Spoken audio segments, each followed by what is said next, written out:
Assalamualaikum warahmatullahi wabarakatuh, teman-teman semua.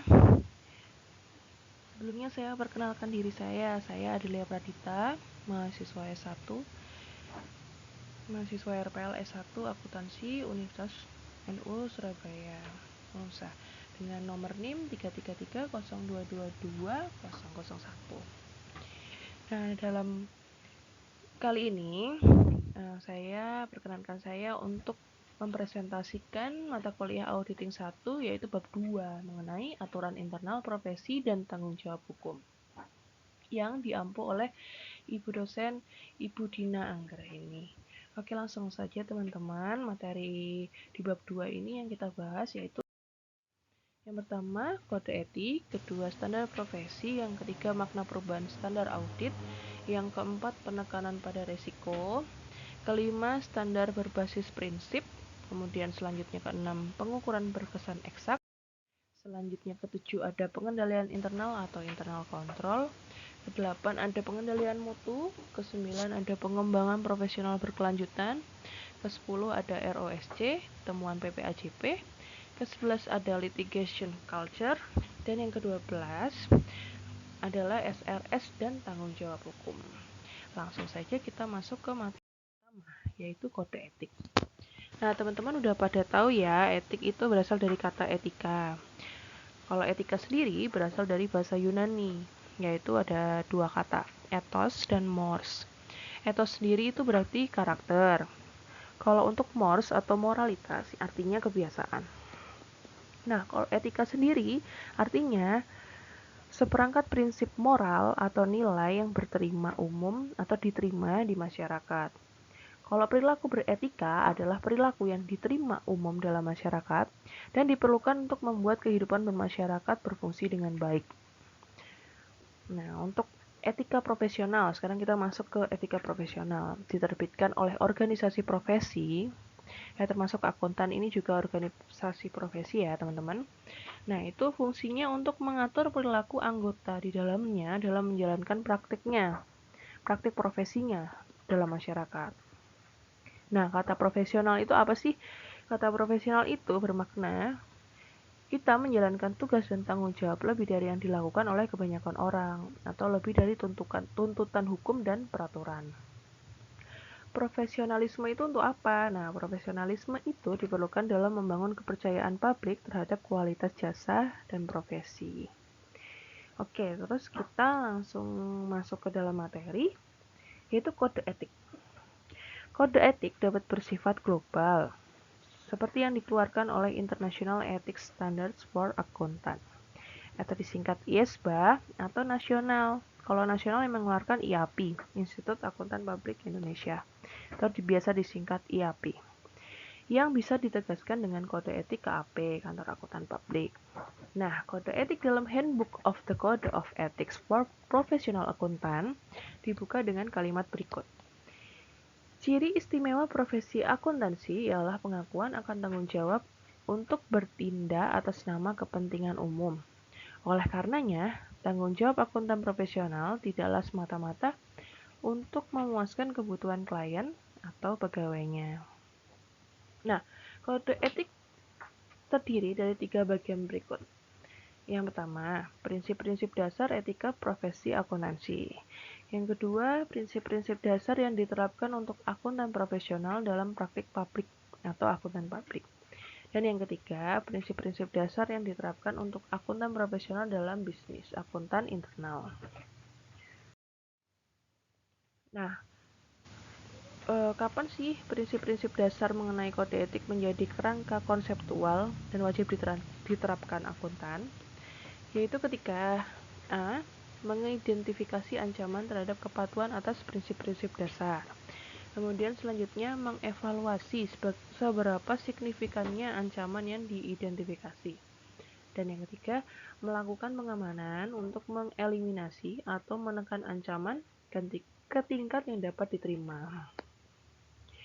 Kemudian selanjutnya, seorang akuntan profesional wajib memenuhi prinsip-prinsip dasar. Nah, ini ada 5 prinsip-prinsip dasar yang harus dipenuhi atau dipatuhi oleh akuntan profesional. Yang pertama, integritas. Nah, integritas itu maksudnya lurus atau tidak berbelok ke kanan atau ke kiri. Terus kemudian ada objektif. Objektif itu tidak membiarkan bias, benturan kepentingan, atau tekanan lain. Yang ketiga ada kompetensi dan kehati-hatian profesional. Maksudnya di sini memelihara pengetahuan dan keterampilan sebagai akuntan profesional. Selanjutnya ada konfidensialitas. Confident artinya rahasia. Nah, itu maksudnya di sini menghormati kerahasiaan informasi yang diperoleh sehubungan dengan profesional dan bisnis. Dan yang selanjutnya yang dasar ya, ada perilaku profesional, yaitu memenuhi ketentuan undang-undang dan peraturan lainnya dan menghindari perbuatan yang merendahkan martabat profesi. Nah, dalam kode etik IAI, Ikatan Akuntan Indonesia, juga terdapat 3 bagian, yaitu prinsip etika, aturan etika, dan interpretasi etika. Kalau di dalam prinsip etika yang dimuat IAI, beberapa prinsip yang wajib dipatuhi oleh akuntan profesional yaitu tanggung jawab profesi, yang kedua ada kepentingan publik, yang ketiga integritas, keempat objektivitas, selanjutnya ada kompetensi dan kehati-hatian profesional, kemudian ada kerahasiaan, ada perilaku profesional, dan yang kedelapan ada standar teknis. Selanjutnya, Code of Ethics membagi threats atau ancaman ke dalam kategori. Yang pertama, ancaman terhadap kepentingan pribadi. Yang kedua, ancaman akibat mereview pekerjaan sendiri. Yang ketiga, ancaman berkenaan dengan nasihat yang diberikan. Yang keempat, ancaman karena kedekatan. Dan yang terakhir, ancaman intimidasi. Nah, berikut tadi merupakan ancaman profesi akuntan publik atau auditor dalam menjalankan profesinya. Jadi, kode etik membagi ancaman itu dalam 5 kategori. Nah, ini akan saya jelaskan masing-masing. Yang pertama, ancaman terhadap kepentingan pribadi, yaitu ancaman keuangan atau kepentingan lain yang mempengaruhi secara tidak wajar dan akal sehat. Yang kedua, ancaman akibat mereview pekerjaan sendiri. Di sini maksudnya ancaman di mana akuntan profesional tidak akan dapat mengevaluasi hasil yang diperoleh dari pelaksanaan tugas dari KAP yang sama. Selanjutnya ada ancaman berkenaan dengan nasihat yang diberikan. Di sini maksudnya adalah ancaman terhadap akuntan profesional akibat mempromosikan posisi klien atau karyawan sehingga ia mengorbankan objektivitas. Selanjutnya, ancaman karena kedekatan. Ancaman karena kedekatan itu adalah ancaman yang berkaitan dengan hubungan dekat yang terlalu lama dengan klien atau karyawan. Dan yang terakhir, kelima, ada ancaman intimidasi. Maksudnya di sini yaitu ancaman yang membuat akuntan tidak dapat bertindak objektif karena adanya suatu tekanan. Nah, dari adanya ancaman-ancaman itu juga ada penangkalannya terhadap ancaman itu yang biasa disebut safeguard atas profesi akuntan atau auditor. Yang pertama, persyaratan mengenai jenjang pendidikan, jenis dan jumlah pelatihan, serta jenis dan lamanya pengalaman ketika akan memasuki profesi. Yang kedua, persyaratan mengenai PPL. PPL itu pendidikan profesi berkelanjutan. Kemudian yang ketiga, peraturan tentang tata kelola perusahaan. Selanjutnya ada standar profesi. Kemudian prosedur pemantauan yang ditetapkan profesi atau peraturan pemerintah. Dan prosedur disiplin profesi. Bagaimana memeriksa anggota profesi yang diduga melanggar kode etik. Penjatuhan sanksi, pengumuman sanksi, dan banding. Dan selanjutnya ada review oleh pihak eksternal atas laporan komunikasi atau informasi yang dihasilkan akuntan. Bahasan selanjutnya yaitu mengenai hierarki standar auditing. Sebelum kita membahas mengenai standar auditing, sebelumnya kita bahas dulu sejarah atau perkembangan standar profesional akuntan publik. Nah, ini nanti berhubungan dengan standar auditing. Jadi di tahun 1972, IAI menerbitkan norma pemeriksaan akuntan. Kemudian di tahun 1982 dibentuk Komite Norma Pemeriksaan Akuntansi. Disusuli tahun 1986, norma pemeriksaan akuntan yang telah disempurnakan disahkan oleh pengurus pusat IAI. Kemudian pada tahun 1992, IAI menerbitkan norma pemeriksaan akuntan edisi revisi. Tahun 1994, dalam Kongres ke-7 IAI disahkan Standar Profesional Akuntan Publik atau disingkat SPAP. Kemudian selanjutnya di 2001 diterbitkan buku SPAP per 1 Januari 2001 yang terdiri atas 5 standar. Dan yang pada tahun 2011 IAI merevisi SPAP. Nah, ini SPAP yang bersumber dari hierarki standar auditing ini sumbernya dari SPAP per 1 Januari 2001. Nah, menurut pernyataan standar auditing atau PSA nomor 1, standar auditing itu beda dengan prosedur auditing. Kalau prosedur itu berkaitan dengan tindakan yang harus dilaksanakan. Sedangkan standar berkenaan dengan kriteria atau ukuran hidup kinerja tindakan dan berkaitan dengan tujuan yang hendak dicapai melalui penggunaan prosedur tersebut. Jadi berlainan dengan prosedur auditing. Standar auditing mencakup mutu profesional, auditor independen, dan pertimbangan atau judgement yang digunakan dalam pelaksanaan audit dan penyusunan laporan auditing. Nah, dari 10 standar auditing yang telah ditetapkan dan disahkan oleh Ikatan Akuntan Indonesia atau IAI, kemudian dikelompokkan menjadi 3 kelompok besar, yaitu itu sudah tersedia di situ ya teman-teman, ada tabelnya, yaitu standar umum yang terdiri dari 3. Yang pertama, audit harus dilaksanakan oleh seorang atau lebih yang memiliki keahlian dan pelatihan teknis yang cukup sebagai auditor.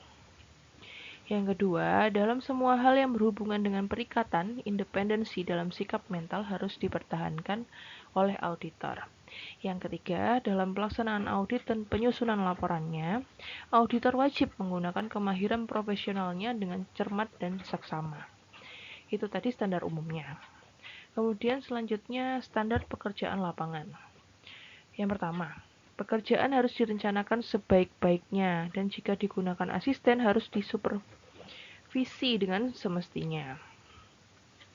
Kemudian yang kedua, pemahaman memadai atas pengendalian intern harus diperoleh untuk merencanakan audit dan menentukan sifat, saat, dan lingkup pengujian yang akan dilakukan. Yang ketiga, bukti audit kompeten yang cukup harus diperoleh melalui inspeksi, pengamatan, permintaan keterangan, dan konfirmasi sebagai dasar memadai untuk menyatakan pendapat atas laporan keuangan yang diaudit. Kemudian ada standar pelaporan. Yang pertama, laporan auditor harus menyatakan apakah laporan keuangan telah disusun sesuai dengan prinsip akuntansi yang berlaku umum di Indonesia. Yang kedua, laporan auditor harus menunjukkan jika ada ketidakkonsistenan penerapan prinsip akuntansi dalam penyusunan laporan keuangan periode berjalan dibandingkan dengan penerapan prinsip akuntansi tersebut dalam periode sebelumnya. Yang ketiga, pengungkapan informatif dalam laporan keuangan harus dipandang memadai kecuali dinyatakan lain dalam laporan auditor. Dan yang keempat, laporan auditor harus memuat semua pernyataan pendapat mengenai laporan keuangan secara keseluruhan atau suatu asersi bahwa pernyataan demikian tidak dapat diberikan. Jika pendapat secara keseluruhan tidak dapat diberikan, maka alasannya harus dinyatakan. Dalam hal nama auditor dikaitkan dengan laporan keuangan, maka laporan auditor harus memuat petunjuk yang jelas mengenai sifat pekerjaan audit yang dilaksanakan, jika ada, dan tingkat tanggung jawab yang dipikul oleh auditor.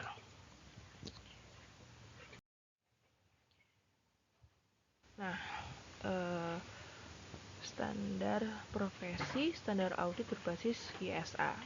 ISA International Standards on Auditing adalah standar kompetensi bagi profesional yang bekerja di bidang auditing. Adopsi ISA menjadi SA oleh IAP, Institut Akuntan Publik Indonesia, relatif baru dipergunakan di Indonesia. Per 1 Januari 2013, akuntan publik wajib melakukan audit atas laporan keuangan emiten berdasarkan standar tersebut, dan pada 2014 pada laporan keuangan non-emiten. Aplikasi ISA diwujudkan melalui revisi terhadap Standar Profesional Akuntan Publik atau SPAP. Nah, tadi kita sudah bahas SPAP. Untuk penerapannya saat ini di Indonesia menggunakan ISA ini. Jadi ISA yang sudah diadopsi menjadi SA, standar audit. Nah, ISA ini diharapkan dapat meningkatkan kualitas laporan hasil audit melalui peningkatan individu auditor sendiri. Selanjutnya kita bahas dulu perbedaan ISA dengan SPAP. Yang pertama yaitu ini secara umum ya, perbedaan ISA dengan SPAP yang tadi sudah kita bahas, standar audit berdasarkan SPAP. Nah, yang kali ini ISA perbedaannya tidak jauh, namun ini secara umum inilah perbedaannya. Ada 5, yaitu dokumentasi prosedur audit. Yang kedua ada pertimbangan kelangsungan usaha atau going concern. Yang ketiga ada penilaian dan pelaporan pengendalian internal atas pelaporan keuangan. Yang keempat, penilaian dan respon terhadap risiko yang dinilai. Yang kelima, penggunaan auditor lain untuk bagian suatu audit. Nah, itu perbedaan secara umumnya. Nah, terus kemudian perubahan standar audit ini tadi nanti akan kita bahas selanjutnya.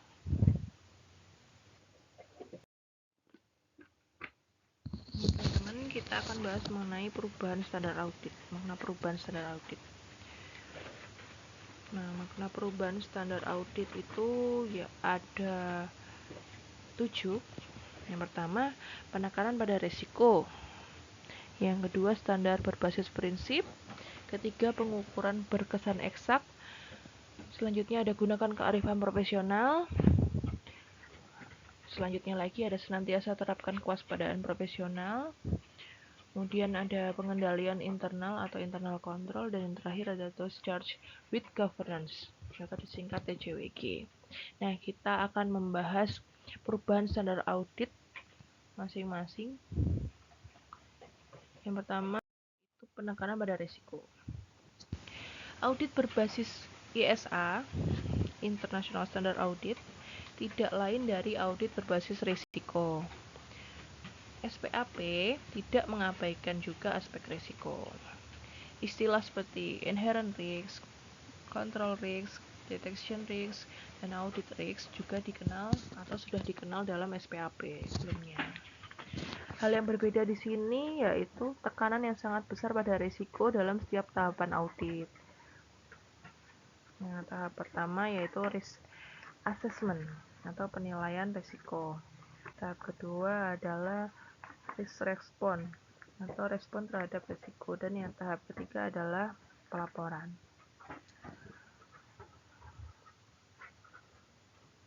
Selanjutnya, standar berbasis prinsip.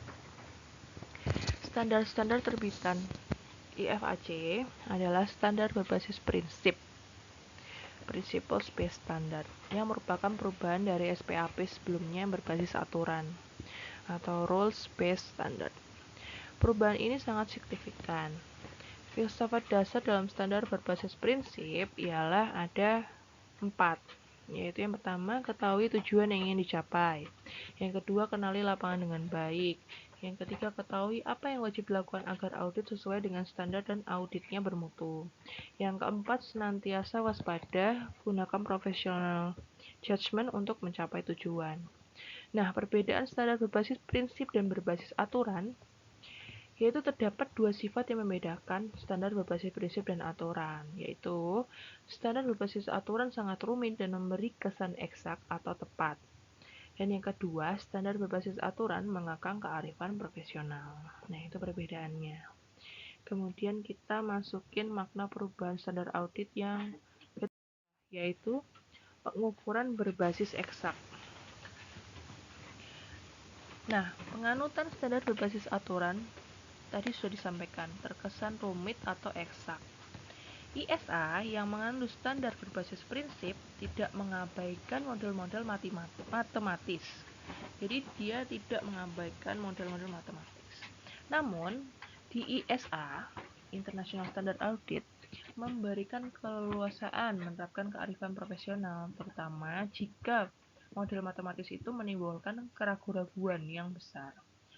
Salah satu sifat dari model-model matematis adalah kerumitannya. Kerumitan atau kompleksitas model matematis sering memberikan kesan keliru.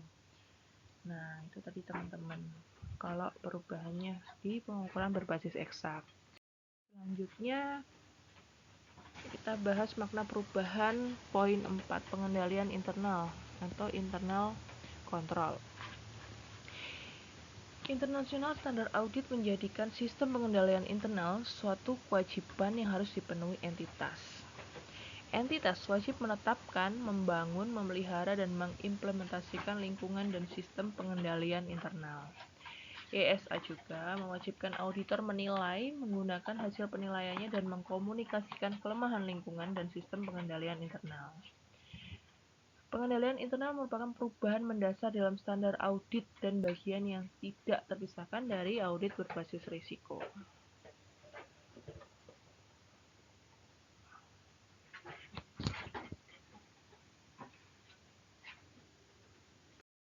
Selanjutnya kita akan masuk ke materi selanjutnya, yaitu pengendalian mutu. Lingkup pengendalian mutu ditetapkan oleh IASSP, tercantum dalam ISQC, International Standard on Quality Control. Merupakan pengendalian mutu di kantor akuntan publik yang memberikan jasa audit dan review atas laporan keuangan, jasa asuransi lainnya, dan jasa-jasa yang terkait dengan jasa asuransi. Sistem pengendalian mutu kantor akuntan publik terdiri atas kebijakan dan prosedur mengenai unsur-unsur. Yang pertama, tanggung jawab pimpinan kantor akuntan publik atas mutu di dalam kantor akuntan publiknya atau KAP-nya. Yang kedua, ketentuan etika yang relevan. Selanjutnya adalah hubungan dengan klien. Selanjutnya lagi ada sumber daya manusianya. Selanjutnya pelaksanaan penugasannya, dan yang terakhir adalah pemantauan. Apakah SPM-nya berjalan dengan baik? Sistem pengendalian mutu ya, SPM itu tadi. Alright, tadi IASP itu singkatan dari International Accounting Standard Board. Ya, bahasa Indonesianya Badan Standar Akuntansi Internasional. Nah, ini unsur-unsur utama dalam lingkungan mutu audit digambarkan dalam lingkaran mutu audit seperti gambar di samping. Di pusat lingkaran terlihat audit quality di dalam segitiga dengan sudut input, proses, dan output. Tiga sudut tersebut menggambarkan tiga unsur yang menentukan lingkungan yang kondusif untuk mutu audit yang baik. Nah, jadi untuk menghasilkan mutu audit yang baik ya tiga sudut tadi, input, proses, outputnya harus baik, seperti itu, karena itu merupakan unsur-unsur utama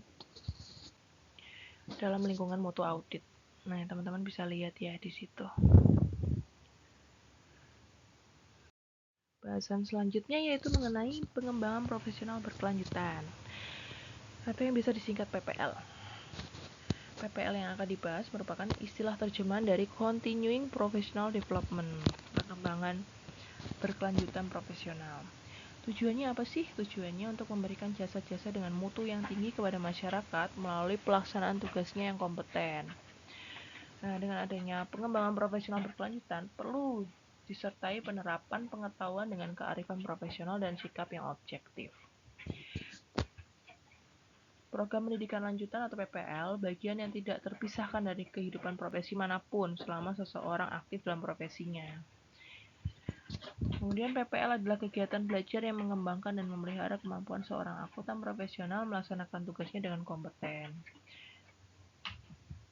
Nah, pengembangan diri secara profesional merupakan bagian penting dari aturan internal profesi. Nah, ini salah satunya akuntan publik di Indonesia wajib melakukan PPL 40 SKP selama setahun.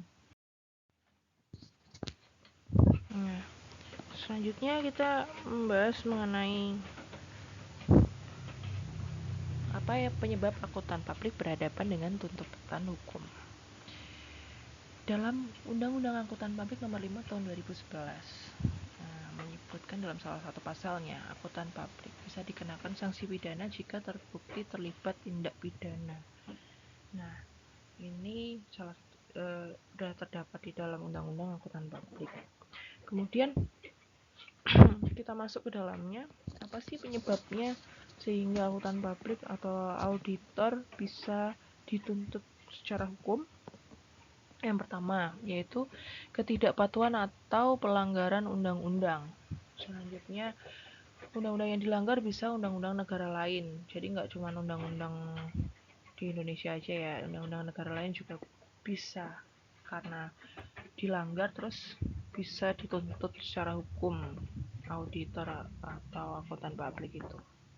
Yang ketiga, sasaran empuk untuk tuntutan ganti rugi, khususnya jaringan kantor akuntan global dan internasional yang melindungi diri mereka dengan asuransi pertanggung profesional atau Professional Indemnity Insurance atau PII. Nah, contohnya, seorang akuntan publik yang terlibat dalam penyuapan pejabat Indonesia dalam menangani masalah perpajakan bisa terkena Foreign Corrupt Practices Act atau disingkat FCPA. Kemudian perbuatan dilakukan di Indonesia mengenai urusan pajak Indonesia, namun perseroan Indonesia ini adalah anak perusahaan dari induk perusahaan yang surat berharganya diperdagangkan atau dicatat di pasar modal di Amerika. Nah, ini tadi yang disebutkan dalam poin 2 ya, bisa jadi itu melanggar undang-undang negara lain sehingga juga dituntut secara hukum. Jadi nggak cuman peraturan atau undang-undang yang ada di Indonesia saja, bisa jadi karena tadi ya itu yang dijelaskan karena anak perusahaan dari induk perusahaan yang ada di Amerika, makanya yang berlaku adalah undang-undang Amerika. Nah, itu juga bisa mengenai akuntan publik ini atau auditor ini dalam masalah hukum atau dituntut secara hukum. Selanjutnya, temuan ROSC pada tahun 2010. Nah, ROSC itu apa sih? ROSC itu singkatan dari Report on the Observance of Standard and Codes.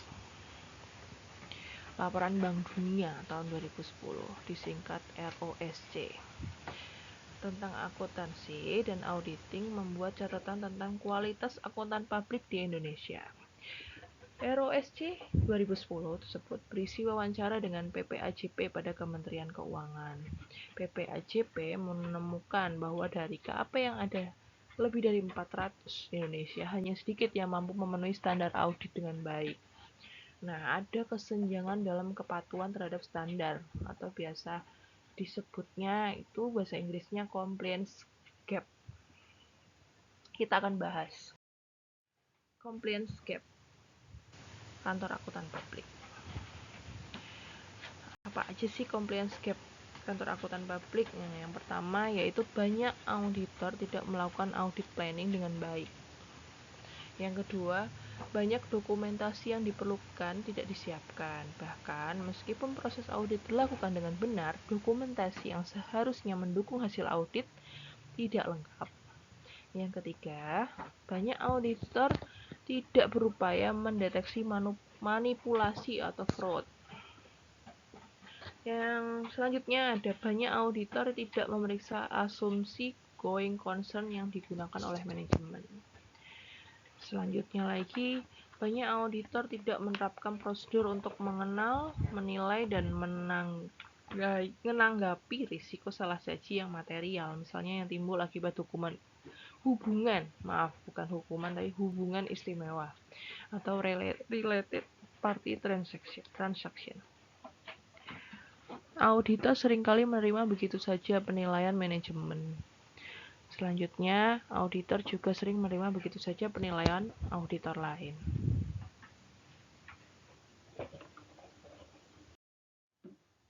Selanjutnya, materi selanjutnya kita membahas mengenai litigation culture.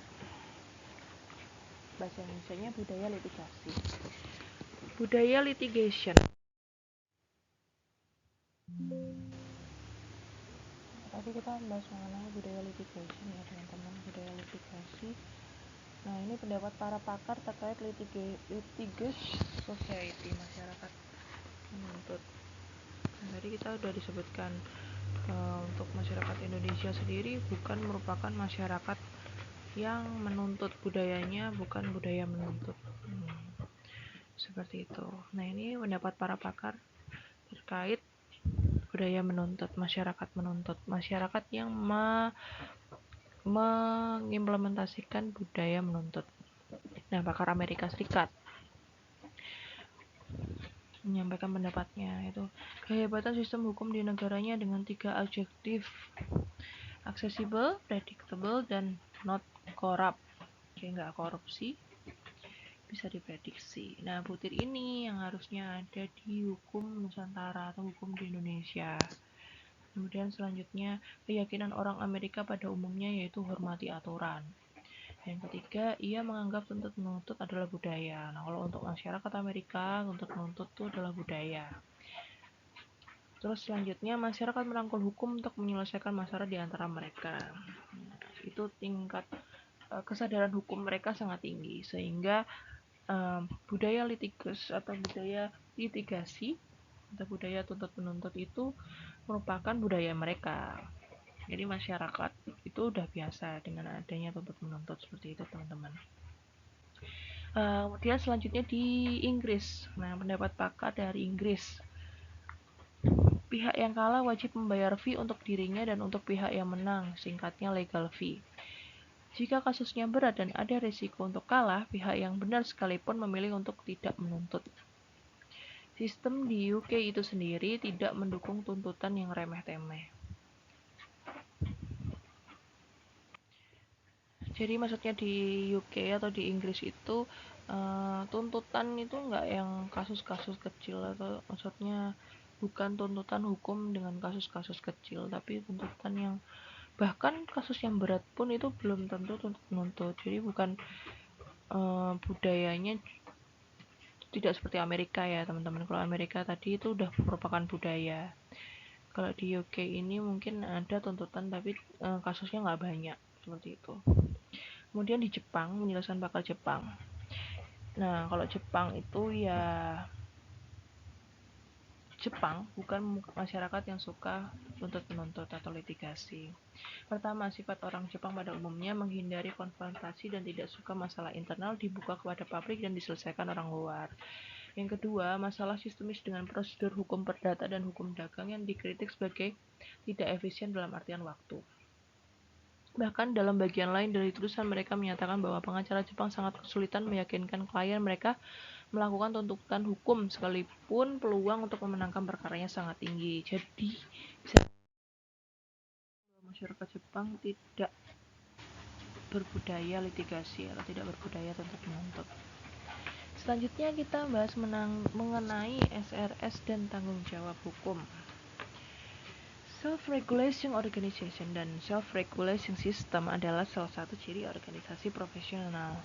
Dengan self-regulating system, profesi mengeluarkan aturan-aturan internal seperti kode etik, standar pengendalian mutu, standar audit dan asuransi, pengembangan profesional berkelanjutan, dan lainnya. Bapepam LK atau saat ini disebut OJK dan PPAJP Departemen Keuangan, saat ini PPPK Kementerian Keuangan, pun membuat berbagai aturan, antara lain menyangkut independensi akuntan publik, pembatasan jangka waktu pemberian jasa audit, 3 tahun untuk akuntan publik dan 6 tahun untuk kantor akuntan publik yang memiliki lebih dari 1 partner. Seorang akuntan publik dibatasi pemberian jasa audit atas laporan keuangan historis terhadap suatu entitas paling lama 5 tahun baku berturut-turut. Setelah 2 tahun berturut-turut akuntan publik tidak memberikan jasa audit atas entitas yang sama, akuntan publik tersebut dapat memberikan kembali jasa audit terhadap entitas tersebut. Maka berdasarkan PP nomor 20 tahun 2015 tidak ada lagi pembatasan untuk KAP. Nah, tuntutan hukum bisa terjadi karena ada 3, yaitu business failure, audit failure, dan audit risk. Nah, apa sih business failure? Failure itu, business failure adalah kesalahan usaha. Terjadi bila usaha tersebut tidak dapat mengembalikan pinjaman atau tidak dapat memenuhi harapan para pemegang saham karena keadaan ekonomi atau keadaan usaha seperti resesi, manajemen yang tidak bermutu, adanya persaingan usaha yang tidak terduga, dan yang paling ekstrim adalah kebangkrutan. Selanjutnya yang kedua ada audit failure.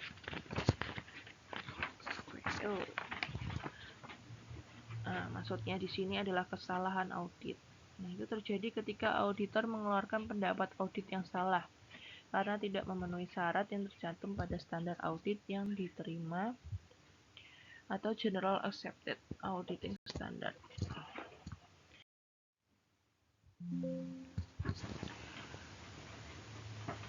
Selanjutnya tadi itu ada audit risk ya teman-teman. Itu risiko audit atau audit risk itu kesalahan karena memperlihatkan risiko yang dihadapi auditor yang menyatakan bahwa laporan keuangan tersebut sudah benar sehingga pendapat auditor yang tidak bermutu sudah diterbitkan. Tetapi pada kenyataan laporannya tersebut nggak benar dan tingkat materialitasnya tinggi.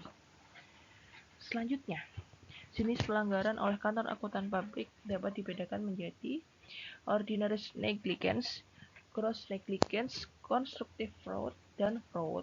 Nah, itu masing-masingnya akan saya jelaskan. Untuk ordinary negligence, yaitu kesalahan ringan, manusiawi, tidak disengaja. Ini merupakan pelanggaran yang ringan. Selanjutnya, gross negligence, kesalahan yang agak berat. Harusnya nggak terjadi jika auditor menerapkan due professional. Terus kemudian yang ketiga ada constructive fraud, pelanggaran yang berat. Akuntan publik terlibat secara langsung atau tidak langsung terhadap fraud yang dilakukan oleh manajemen. Dan yang terakhir fraud. Fraud itu pelanggaran sangat berat. Akuntan publik secara sadar melakukan fraud. Nah, itu.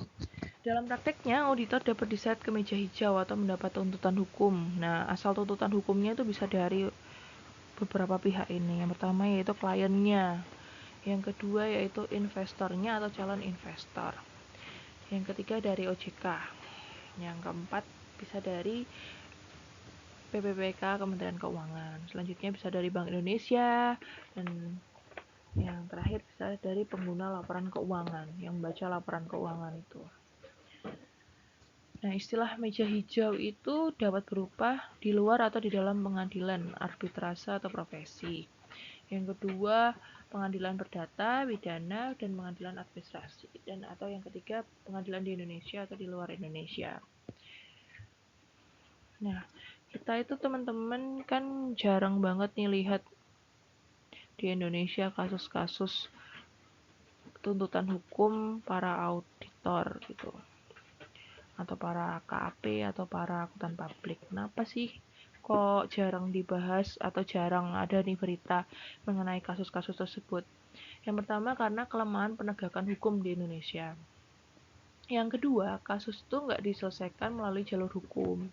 Biasanya ya damai aja lah gitu. Dan yang ketiga, kasus Indonesia yang punya nilai jual untuk dipublikasikan hanyalah kasus yang diadili di luar Indonesia. Contohnya seperti kasus penyuapan pejabat pajak. Tadi udah kita sempat bahas ya, contoh tuntutan hukum. Kasus penyuapan pejabat pajak oleh perusahaan publik Amerika Serikat. Pemberitaan kasus FCPA seperti ini tidak terlalu menarik membaca peran bisnis Indonesia. Nah, itu tuh kurangnya Indonesia nih. Ada berita ya kita tahu lah, kita sendiri juga orang Indonesia, mungkin berita itu hanya sekedar lalu seperti itu aja. Nah, itu kenapa kok kasus-kasus tuntutan hukum kepada auditor, kepada akuntan publik atau kantor akuntan publik tidak terlalu dibicarakan di Indonesia. Terus ini ada kasus yang menarik untuk publik Indonesia. Yang pertama, berkenaan dengan BUMN yang gagal atau kinerja di bawah harapan dalam upaya IPO. Terus kemudian kegagalan atau kekurangan berhasil menyebabkan direksi atau pejabat BUMN terkena sanksi jabatan. Kemudian rencana IPO ditunda atau dibatalkan. Dan yang terakhir, KAP atau partner melakukan perlawanan yang keras termasuk penggunaan hak jawab. Nah, kalau hal-hal yang rame inilah yang menarik di Indonesia. Nah, terus untuk melindungi akuntan publik, itu mungkin auditor dari adanya tuntutan hukum. Itu apa sih yang harus dilakukan? Ya, ini bisa dilakukan ya oleh para auditor atau para akuntan publik, yaitu satu, hanya berurusan dengan klien yang memiliki integritas. Kemudian bisa mempekerjakan staf yang kompeten di bidangnya, mengikuti standar profesi, mempertahankan independensi, memahami usaha atau bisnis kliennya, melaksanakan audit yang bermutu, mendokumentasikan pekerjaan yang memadai, mendapatkan surat penugasan dan surat pernyataan, kemudian mempertahankan hubungan yang bersifat rahasia. Selanjutnya, perlunya asuransi yang memadai, mencari bantuan hukum, terus pilih organisasi dengan kewajiban terbatas. Selanjutnya ada melatih rasa tidak percaya atau keraguan yang profesional. Gitu teman-teman.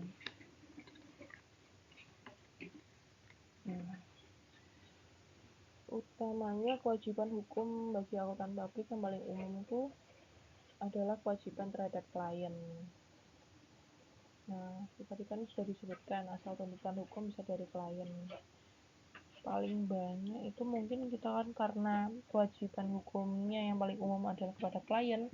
Nah, kita bisa sebagai auditor, bukan kita ya, maksudnya sebagai auditor atau sebagai akuntan publik bisa mencegah adanya tuntutan hukum dengan melakukan hal-hal yang seperti tadi saya sebutkan. Biasanya klien itu menuntut hukumnya apa sih kepada auditor, yaitu karena mungkin ya kasusnya itu gagal dalam tepat waktu. Nah, itu kan dikontrak. Sepengetahuan saya ini, saya sebutkan saja kasusnya di BUMD. Nah, kami juga pakai KAP. Nah, itu di kontrak itu kan ada waktu. Nah, kita sendiri itu untuk memilih KAP, Dewan Komisaris kami untuk memilih KAP itu mempertimbangkan dari segi waktu, efisiensi waktu, dan efisiensi biaya. Nah, kalau pastinya kan di kontrak itu atau di penawaran itu sudah ada waktunya. Nah, kalau tidak ingin dituntut oleh klien, dalam hal ini kami waktu itu, ya, si KAP ini harus bisa memenuhi apa yang terdapat dalam kontrak bahan penawarannya, seperti itu. Kemudian selanjutnya apa sih kasus yang lainnya yang bisa menuntut hukum auditor, yaitu pelaksanaan audit yang tidak memadai, gagal menemukan ketidakberesan, dan yang terakhir itu pelanggaran rahasia oleh audit, seperti itu. Jadi semua teman-teman materi di bab 2 yang bisa saya presentasikan, kurang lebihnya saya mohon maaf. Wabillahi taufiq wal hidayah. Wassalamualaikum warahmatullahi wabarakatuh. Teman-teman, terima kasih banyak.